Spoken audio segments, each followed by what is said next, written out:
자, 매달 전화를 수백 통하고 수백 킬로를 운전하며 열심히 상담하는데도 왜 항상 계약이 안 되는지 궁금했던 적 다들 있으실 겁니다. 왜 똑같이 설명하고 똑같은 제품을 파는데 어떤 사람은 계약이 줄줄줄줄줄 나오고 또 어떤 사람은 줄줄이 거절만 당할까요? 그 해답을 제가 찾았습니다. 바로 비난입니다. 저는 오늘 여러분의 실적을 2배 올려줄 이 비난 전략을 알려드리려고 합니다. 반갑습니다. 당신의 손에 세일즈의 마스터키를 쥐어드릴 영업왕 마스터 양입니다. 비난 전략은 나에게 초점을 맞추지 않고 내 경쟁 상대를 비난의 이 희생물로 바쳐서 나를 살리는 방법인데요. 우리의 상품의 장점을 열심히 어필하는 것도 방법이지만 반대로 남의 것이 나쁘다고 혐오해서 우리 것을 높이는 것도 방법이란 거죠. 고객들은 희한하게 내 것 좋아요는 안 믿어도 제 거 나빠요 라는 말에는 즉각 반응하죠. 그런데 혹시 이 비난 전략 써본 적 있으신가요? 괜히 누군가를 깠다가 고객이 불쾌하게 느낄까봐 대부분은 시도할 생각조차 안 합니다. 하지만 이 비난 전략을 잘만 쓰면 설명만 주구장창하는 것보다 내 제품을 가장 빠르게 돋보이게 만드는 무기가 됩니다. 그래서 영업 10년차 상위 0.1% 전 마스터 양이 그 방법을 알려드리겠습니다.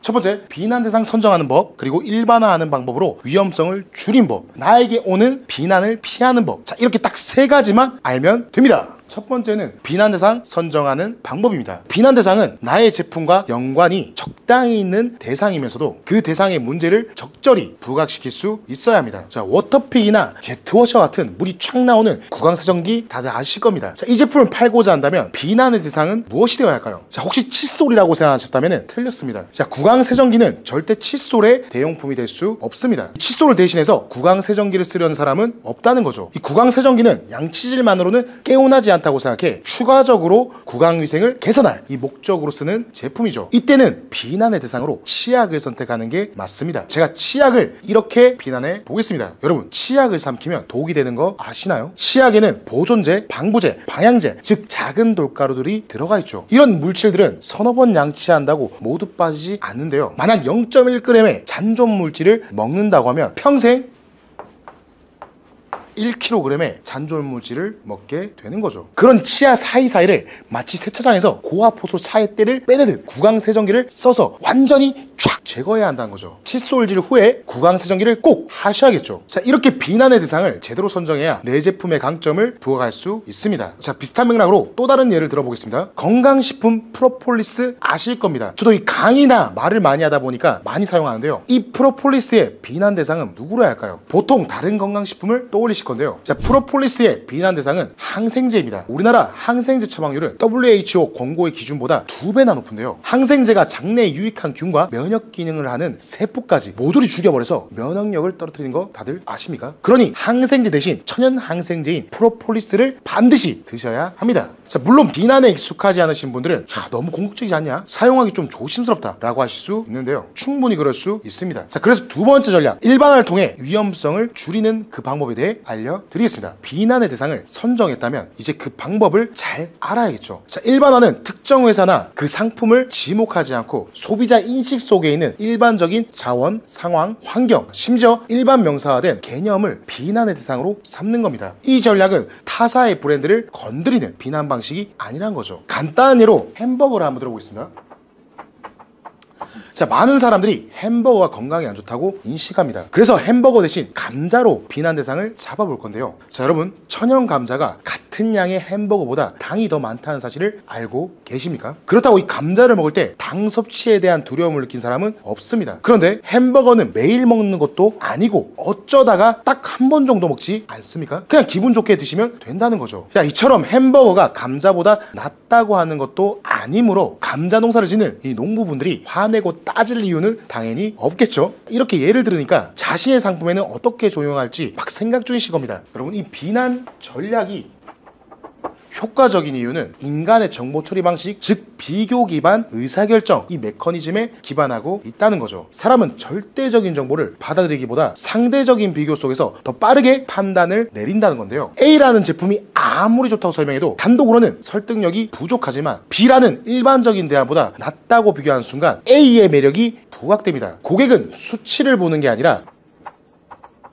상대적 우위를 체감하는 데 더 자극을 받는다는 거죠. 또 하나의 핵심 원리는 감정 자극과 기억 지속성의 차이인데요. 자, 내 제품이 최고입니다 라는 문장은 수없이 듣던 광고 문구 중 하나이기 때문에 뇌가 쉽게 흘려버리죠. 하지만 다른 제품은 이런 문제가 있습니다. 이 메시지는 고객의 의심을 유도하여 곧 검색이나 행동으로 이어지게 되고 결국 기억에 오래 남게 되는 거죠. 이거 작년에 많이 나왔던 문제 유형이야 라는 말을 들으면 그 문제만큼은 아무리 지겨워도 집중해서 보게 되는 것과 유사한 인지 반응입니다. 자, 그렇다면 이 비난을 사용하는 게 왜 중요할까요? 모든 제품에는 세상에 나오기 전에 어떤 어려움을 없애줄까 라는 고민에서 시작하는데요. 그래서 영업을 나가기 전에는 이런 질문을 스스로 해봐야 한다는 거죠. 우리 제품이 과연 누구의 불편함이나 불만을 해소할 수 있을까? 여기서 불편함은 다른 회사의 제품이 될 수도 있고 고객들이 오랫동안 해왔던 습관일 수도 있고 심지어 어떤 특정한 생각이나 방식일 수도 있다는 거죠. 고객과 상담하면서 우리 제품이 이래서 좋아요 라고 장점만 이야기한다면 또 나를 설득하려 하는구나 라는 방어적인 태도를 취하게 할 수 있다는 겁니다. 하지만 고객들이 평소에 에이 원래 그런 거지 뭐 하고 대수롭지 않게 여겼던 불편함이나 이 문제점을 우리가 콕 집어내서 보여준다면 어떨까요? 자, 고객들은 갑자기 그러고 보니 정말 그러네? 내 얘기네? 라고 하면서 고개를 끄덕이게 되는 거죠. 자기 얘기처럼 느껴지니까 훨씬 귀 기울이게 되는 겁니다. 특히 경쟁사 제품이나 고객이 지금까지 해왔던 방식의 이 아쉬운 점이나 단점을 우리가 먼저 툭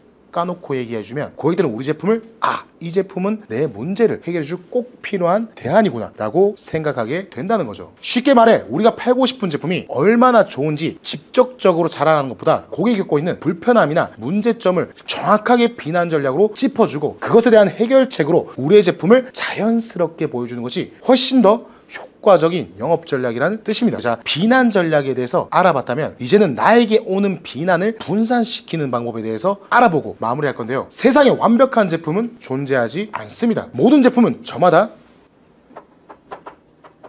단점을 가지고 있죠. 비난 전략은 그 제품에 집중될 수 있는 단점을 분산시켜 희석시킬 수 있는 방법도 있는데요. 진짜 고객의 불만을 타당하다고 받아들이게 만들고 동시에 내 상품의 가치를 유지할 수 있습니다. 이 단점의 크기가 아니라 단점을 받아들이는 이 방식을 바꾸는 것이 핵심이죠. 자, 예를 들어 우리가 은행원이고 고객에게 예적금을 권유한다고 해봅시다. 자, 은행에서는 불안전 판매, 즉 고객이 알아야 할 이 필수 정보를 제공하지 않아서 향후 금전적, 감정적 소실을 입게 되는 일이 안 생기려면 불리한 조건까지 확실하게 설명해줘야 합니다. 자, 고객님이 받게 될 이자는 이만큼인데 여기서 이자 소득세 15.4%는 제외됩니다 라고 설명해줘야 하죠. 자, 그러면 고객은 아니 내가 내 돈을 모으겠다는데 15%나 세금 떼간다고요? 나라에서 한 게 뭐가 있습니까? 저축도 못하겠네 라고 말할 겁니다. 자, 이럴 때 이 비난 전략을 이렇게 사용할 수 있습니다. 자, 고객님, 한국은 굉장히 조금 되는 겁니다. 네덜란드는 이자 소득세로 받게 될 이자의 절반 이상이 60%를 공제하고 있고요. 독일은 53.8%나 되며 미국도 40%나 공제합니다. 자, 그런데도 그런 선진국 국민들은 열심히 저축을 하죠. 그들이 한국의 이자율을 받다가는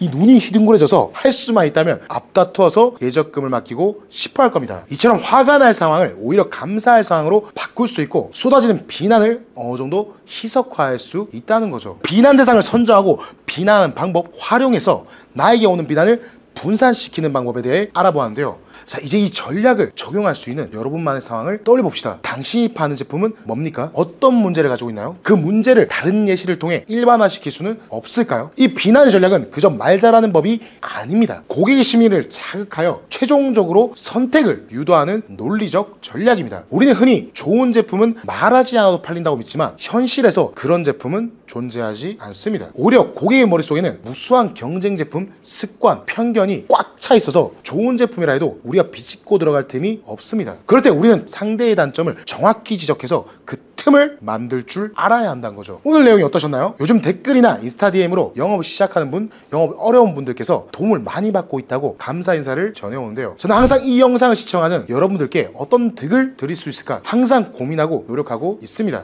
앞으로 꾸준히 좋은 영업 전략을 가지고 오겠습니다. 자, 그런데 여러분, 저희 채널은 너무 작기 때문에 다시 찾아서 만나기 힘들 수 있습니다. 그러니 좋아요, 구독까지 꼭 해주시고, 그리고 영업 실적을 2배, 3배 상향시키고 싶다면 아래에 고정 댓글을 꼭 참조하시길 바라겠습니다. 자, 힘차게 외쳐보겠습니다. 네버 기버! 당신의 손에 세일즈 마스터키를 쥐어드릴 영업 왕 마스터 양이었습니다. 감사합니다.